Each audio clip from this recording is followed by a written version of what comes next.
नमस्कार मित्रों, मैं वैद्य अलका गुप्ता। सतवायु आयुर्वेद में घुटनों के दर्द यानी कि संधिवात की समस्या से निजात पाने के लिए, इसके निराकरण के लिए कौन से 3 स्टेप हमें लेने चाहिए, ये हम आज के वीडियो में जानेंगे।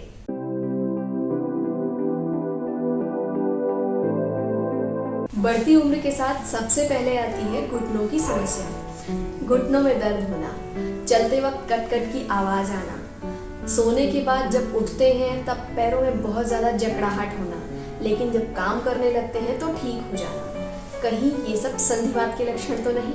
आयुर्वेद में कहा गया है, वात पूर्ण धृति स्पर्शः सोथः संधिगते अनिले प्रसारण आकुंचयोः प्रवृत्तिश्च संवेदना।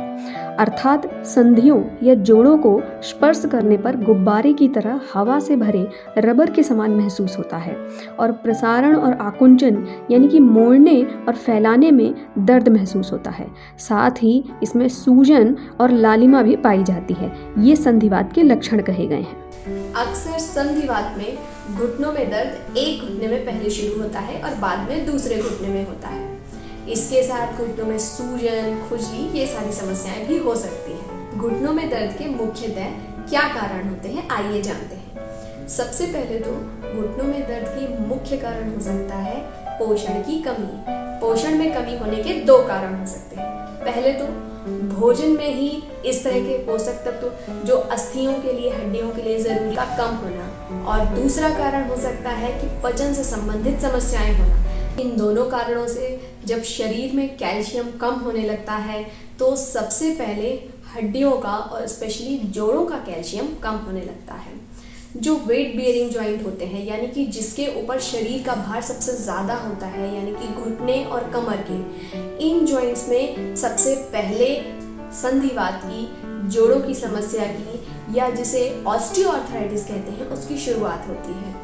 इसकी वजह से जो कैल्शियम होता है हड्डियों से रीअब्सॉर्ब होके कम होने लगता है और अलग अलग जगह पर हड्डियों का जो शेप होता है वो बिगड़ने लगता है, जिसके कारण जब हम चलते हैं तो कट कट की आवाज आती है। इसलिए अगर आपको संधिवात के कारण घुटनों में दर्द होता है तो 3 स्टेप फॉलो कीजिए और अपने दर्द से आराम पाइए। सबसे पहला स्टेप है निदान परिवर्जन, यानी कि जो भी मैंने कारण बताए हैं, पोषण की कमी, और दूसरा पेट साफ ना होना। खाने में जो भी कैल्शियम वाली चीजें हैं जैसे कि मूंगफली, चना, अमरूद, खारिक, आंवला, खजूर या फिर दूध, दही, पनीर, इन सब चीजों का प्रयोग बढ़ा देना चाहिए। अक्सर महिलाओं में माहवारी खत्म होने के बाद कैल्शियम का एब्जॉर्प्शन कम हो जाता है, इसलिए ऐसी महिलाओं को कैल्शियम वाली चीजें ज्यादा लेनी चाहिए। इसलिए दूध और दही का प्रयोग जरूर करना चाहिए। पेट साफ रहे इसके लिए रात में त्रिफला चूर्ण घी और शहद के साथ अगर लेते हैं तो अजीर्ण से संबंधित समस्याएं नहीं होती हैं। इसके अलावा रात का खाना कोशिश करनी चाहिए कि सूर्यास्त के पहले ही खा लिया जाए ताकि पाचन अच्छे से हो पाए। दूसरा स्टेप औषधि यानी कि दवाएं। औषधि के लिए घरेलू तौर पर आप गोंद यानी कि डींग का चूर्ण, या जिसे गाद भी कहते हैं कई जगह पर, उसको ले सकते हैं।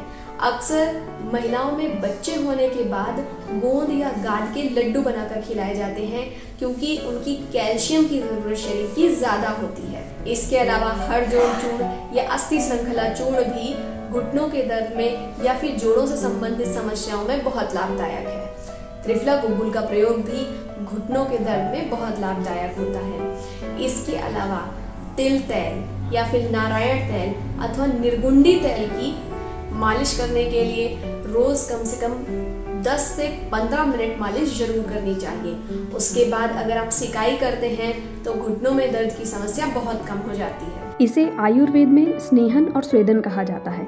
इसके साथ ही पंचकर्म, विशेषतः मृदु विरेचन और वस्ति संधिवात में बहुत लाभदायक हैं। पंचकर्म के बारे में और जानने के लिए हमारे इस वीडियो को, जिसका लिंक डिस्क्रिप्शन बॉक्स में दिया गया है, देख सकते हैं। और तीसरा और सबसे इम्पोर्टेंट स्टेप है एक्सरसाइज यानी कि आसन, व्यायाम करना।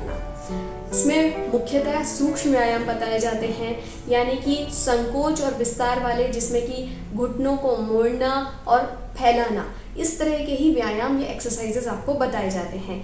इसमें सबसे पहला है एंकल एक्सटेंशन और फ्लेक्शन, यानी कि एड़ी को मोड़ना और फैलाना।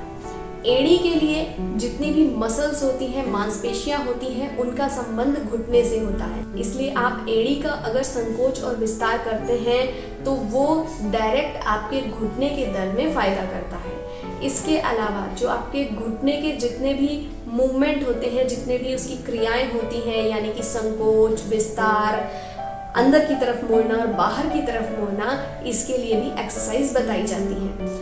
इसके बाद उत्तान पादासन, इसमें दोनों पैरों को बिना घुटनों को मोड़े हुए ऊपर की तरफ उठाते हैं 45 डिग्री यानी कि 45 डिग्री के एंगल पर। इसके द्वारा घुटनों के दर्द में, कमर के दर्द में और पेट की समस्याएं, इन तीनों में फायदा होता है। जिन लोगों को घुटने में बहुत ज़्यादा दर्द है, मोड़ने की बहुत ज़्यादा समस्या है, वो एक मोटा तकिया लेकर उसके द्वारा भी यानी कि व्यायाम कर सकते हैं। इसके लिए घुटनों के नीचे उस तकिया को रखें और घुटनों से उसे 1 2 3 4 5 बोलते हुए दबाएं और फिर छोड़ दें। फिर से दबाएं और छोड़ दें। दोनों घुटनों के नीचे ये प्रक्रिया करनी चाहिए। पैरों के बीच में तकिया को रखकर उसको दोनों तरफ से अंदर की तरफ पैर मोड़ते हुए दबाते हैं और फिर छोड़ देते हैं। इसमें भी 1 2 3 4 5 ऐसा बोलते हुए तकिया को दबाते हैं और फिर छोड़ देते हैं।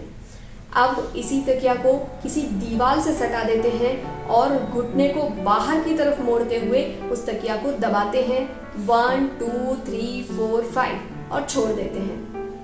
यही प्रक्रिया दोनों पैरों से करनी चाहिए। इस तरह से निदान परिवर्जन, औषधि और व्यायाम, इन तीनों चीजों से घुटनों के दर्द की समस्या से आपको पूरी तरीके से निजात मिल जाती है, पूरी तरीके से आराम मिल जाता है। इन सुझावों को अपनाइए, स्वस्थ रहिए, निरोगी रहिए। धन्यवाद। अपने प्रश्नों के लिए और आयुर्वेद के विषयों के बारे में और जानकारी प्राप्त करने के लिए हमें ज़रूर लिखें और हमसे जुड़े रहने के लिए हमारे चैनल को सब्सक्राइब करें। धन्यवाद।